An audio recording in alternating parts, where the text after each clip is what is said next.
Bonjour à tous et bienvenue à ce deuxième numéro du journal du MIVA. Notre objet du jour, c'est ce buste d'une belle femme africaine avec ses parures traditionnelles, une poitrine généreuse mais tout en chocolat. C'est la création de la représentante du Ghana, très heureuse d'être à Abidjan. Elle a été classée 3e du concours des chocolatiers africains. C'était vendredi dernier.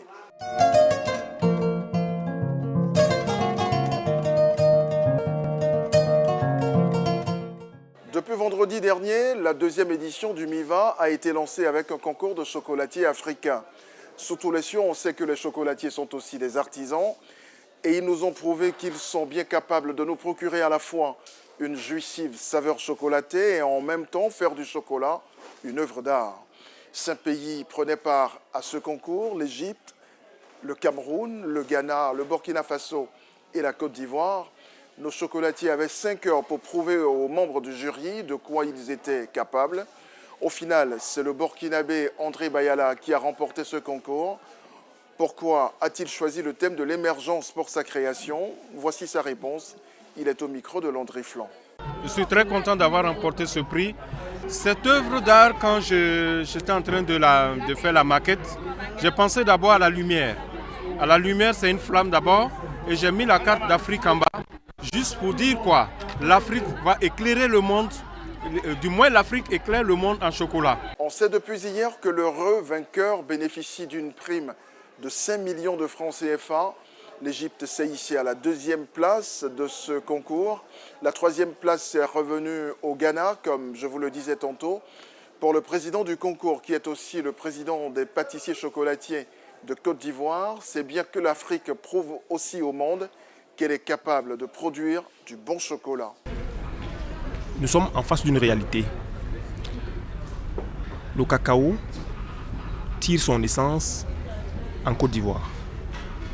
Le cacao est encore, part de la Côte d'Ivoire encore à l'état brut. Pourquoi? Est-ce parce qu'on n'a pas pu? Est-ce parce qu'on ne peut pas tenter de l'apprivoiser pour le rendre directement consommable? Donc c'est à ce genre d'équations, ce sont ces équations que nous avons décidé de résoudre à travers ce genre d'événement où nous sommes en train de amener d'abord le cacao, après le produit fini chocolat à la portée, n'est-ce pas, à la grande portée, à la grande consommation. Pour être complet sur ce concours des chocolatiers, je vous propose d'écouter M. Azoumana Moutaye, le ministre ivoirien de l'entrepreneuriat national, de l'artisanat et de la promotion des PME. Promouvoir la créativité de nos chocolatiers, selon lui, c'est promouvoir aussi le cacao ivoirien. Le cacao, c'est l'un des produits phares de la Côte d'Ivoire et ce cacao est connu partout dans le monde. Et le premier usage de ces cacao, c'est faire du chocolat. Et donc nous avons organisé ce concours de chocolat pour déjà connaître le savoir-faire des artisans chocolatiers, notamment ceux de la Côte d'Ivoire, et pour aussi faire la promotion du chocolat. Et donc en faisant la promotion du chocolat, nous faisons la promotion donc, du cacao ivoirien.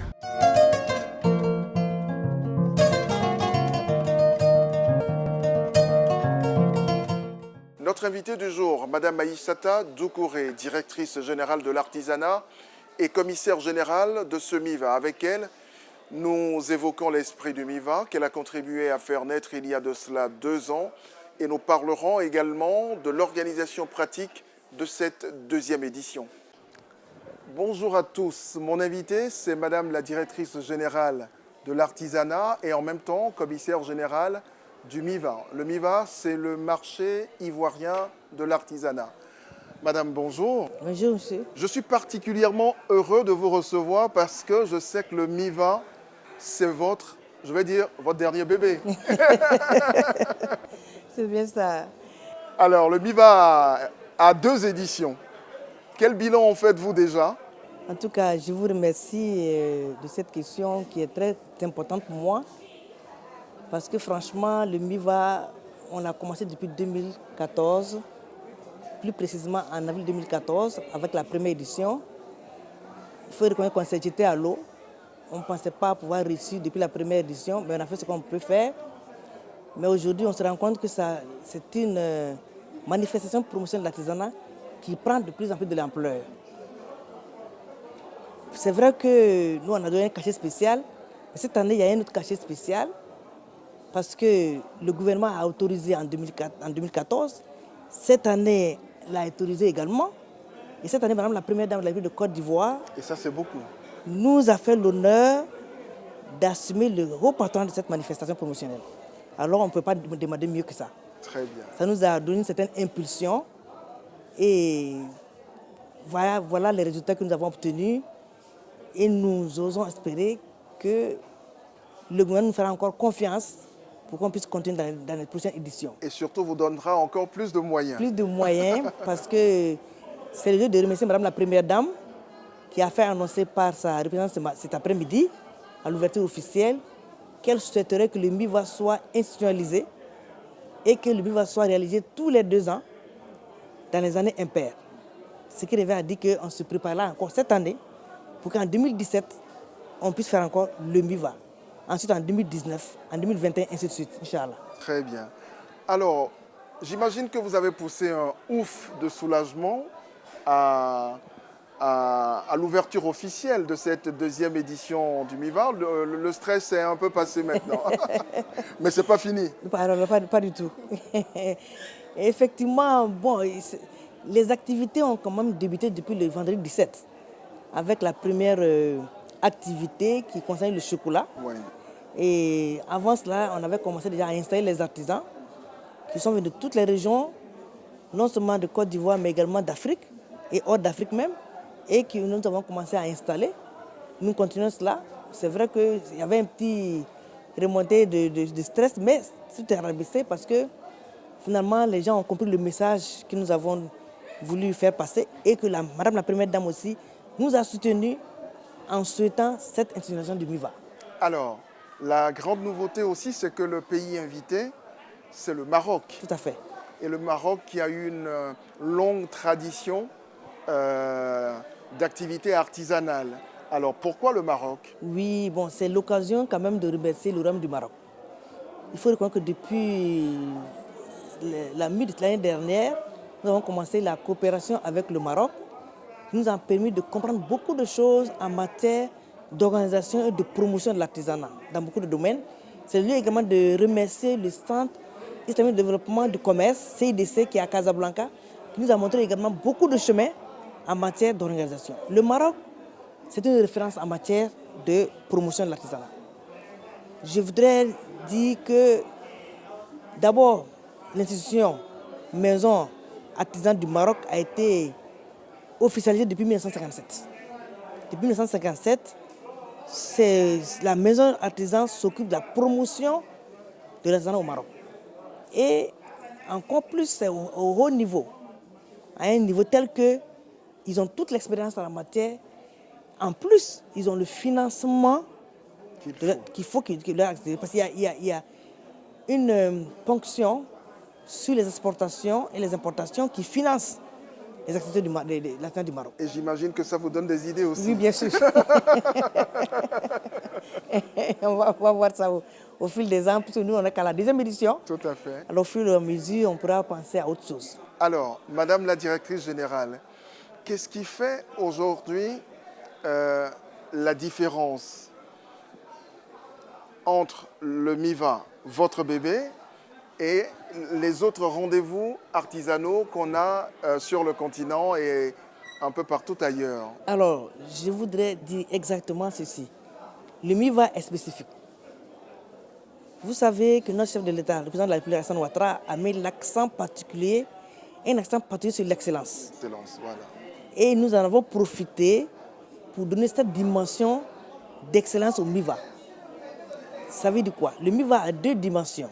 Une dimension qui célèbre l'excellence, donc les lauréats, une dimension marché. Alors, comme vous l'avez remarqué, les lauréats sont dans leur stand. Nous avons invité les pays africains et hors africains, surtout les pays africains, qui ont été invités à présenter 2 lauréats et un encadreur qui sont prises en charge spécifiquement par le MIVA. Ils sont logés ensemble, dans le même hôtel. Ils sont sur le même stand. Ils sont transportés ensemble dans le même car. Donc, on a créé un espace de cohésion, d'échange, de créativité, d'innovation. D'échange à l'hôtel, d'échange sur le site et dans le transport commun qu'ils empruntent tous les jours pour venir sur le site. Donc tout ça a été pensé à dessein. Tout ça, ça a été pensé pour que, d'abord pour deux choses, pour inviter ceux qui ne sont pas encore lauréats d'être lauréats, pour inviter ceux qui sont en train de s'améliorer, d'être plus améliorés, et de mettre un accent particulier sur l'excellence en matière d'artisanat. Alors, c'est quoi le contenu de cette deuxième édition du MIVA qui est placé d'ailleurs sous le sceau de l'émergence? Le contenu d'abord, cette deuxième édition a été placé sous le sceau également de l'appropriation du MIVA par la population nationale.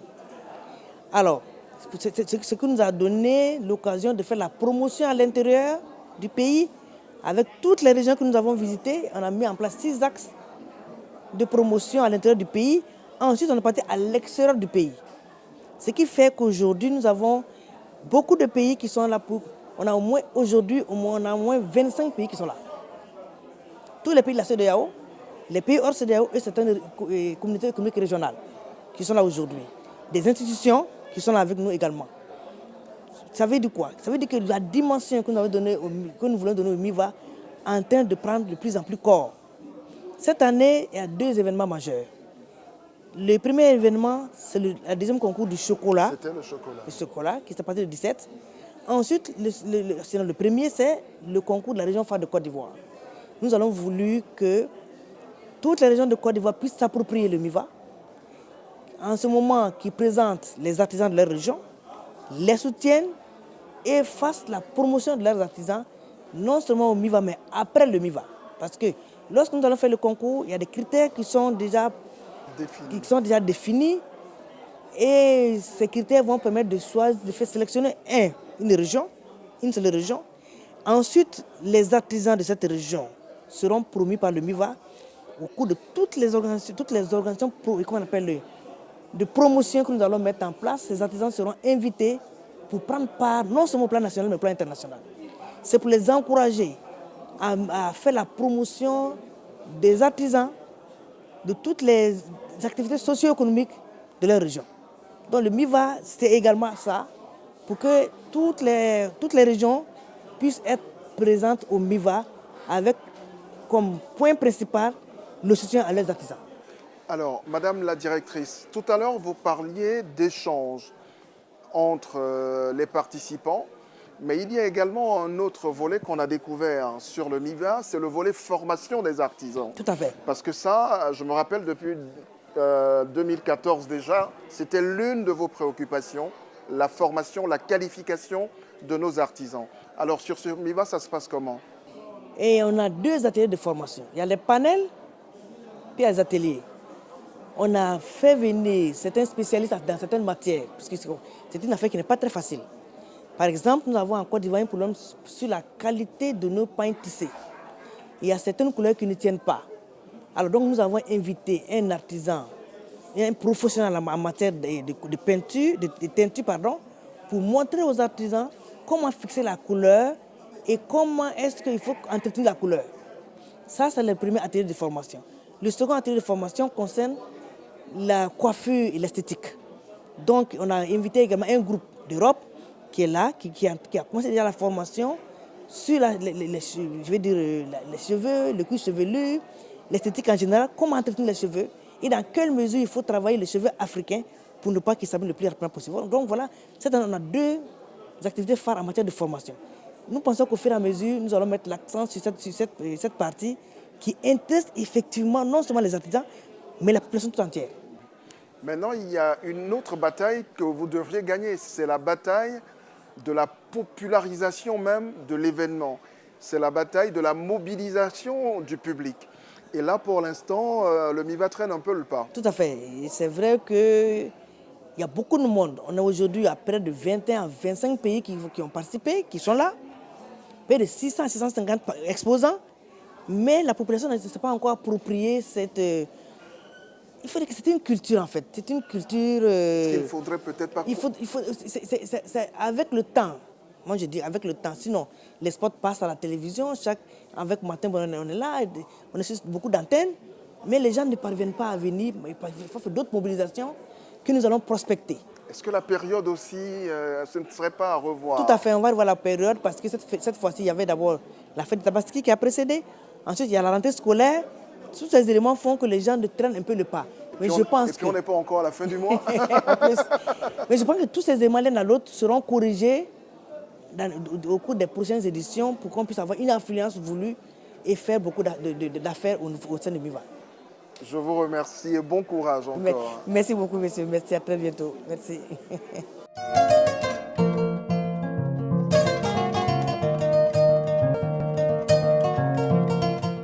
Parole d'artisan. Aujourd'hui, nous avons visité les stands d'une créatrice de sacs, des sacs qu'elle fait en des matières originales, et d'une autre dame qui mobilise aujourd'hui plus de 3000 femmes dans la région du Bounkani autour du beurre de karité.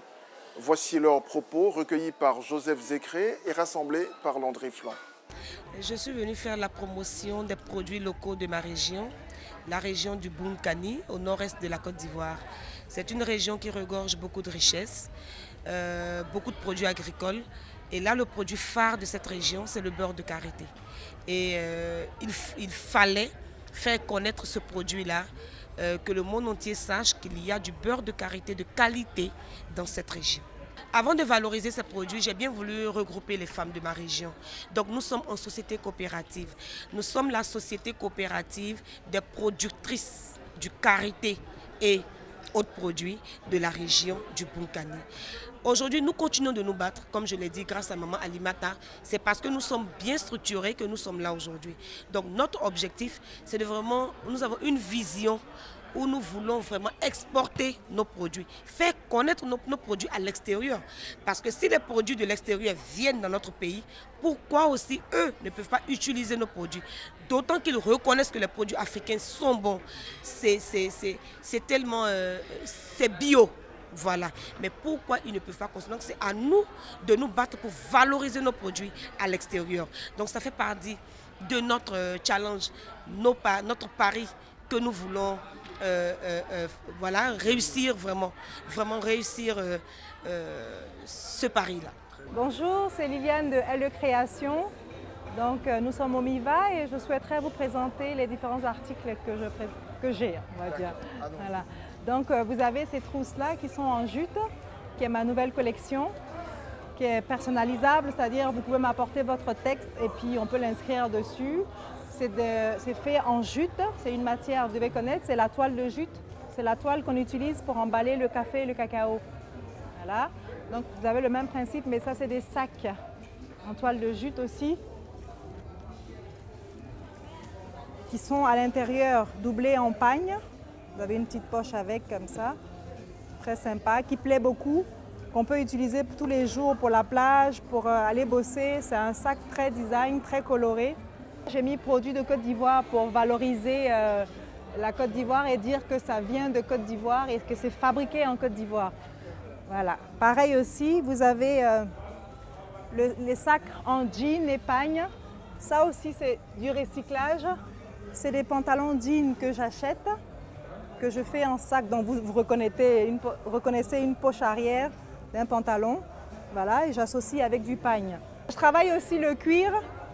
Donc vous avez ce genre de sac là, qui est un mélange de cuir et de pagne.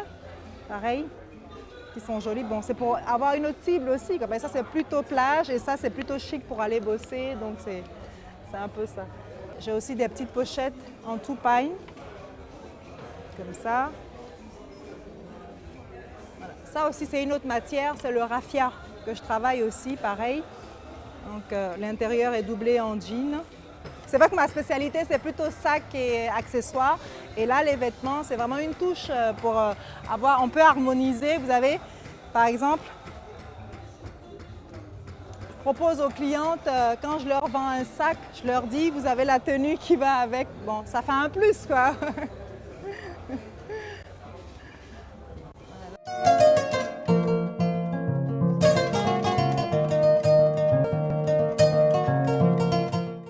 viennent-ils faire sur ce MIVA? Qu'ont-ils apprécié? Nous nous intéressons encore aujourd'hui aux visiteurs de ce marché qui découvrent, achètent ces produits artisanaux. Je suis M. Djarasouba Yakouba, j'habite à Trècheville. J'ai vu à la télévision les spots sur l'exposition. J'ai demandé à mon ami de venir m'accompagner, on va venir voir un peu les stands. Parce qu'on est là ce soir. Moi j'ai aimé, j'ai apprécié, mais seulement les trucs sont un peu chers. Ouais, franchement. J'ai apprécié, non c'est bon, c'est encourageant. Ils font du bon travail. Il faut même les encourager franchement, dans ce sens. Je suis mademoiselle Touré Massogbe. Je trouve que c'est une très bonne initiative, même si on n'a pas été informé, parce que je trouve qu'il n'y a pas eu assez de communication autour de l'événement. C'est un très grand événement, je vois que le Maroc même est invité d'honneur, et puis il y a beaucoup d'artisans qui sont venus de l'intérieur. Ce que je déplore un peu, la communication, ça n'a pas été communiqué. Moi je suis venu rencontrer quelqu'un, c'est là que j'ai su qu'il y avait une foire. Voilà, donc si pour la prochaine fois, vous pouvez remédier à cela, ça allait être une réussite. Le fait qu'il y ait une diversité d'artisans, diversité de marchandises, tout. J'ai vraiment tout apprécié. Moi, c'est Miss Mademoiselle Yao Evelyne. Bon, je suis venue visiter le stand ici. J'ai beaucoup apprécié puisqu'il y a plein de trucs, plein de différents trucs. Particulièrement, j'ai aimé les chaînes en pelle avec les paires de chaussures marocaines pour le stand que j'ai pu visiter, vu que je n'ai pas encore fini de faire le tour. Mais pour l'instant, ce que je peux dire, c'est que c'est agréable, c'est bien, il y a un peu de tout. Plein de petits trucs qui font se sentir bien. Je peux bien sûr revenir puisque j'ai donné rendez-vous à certaines personnes, même pour le samedi et le dimanche.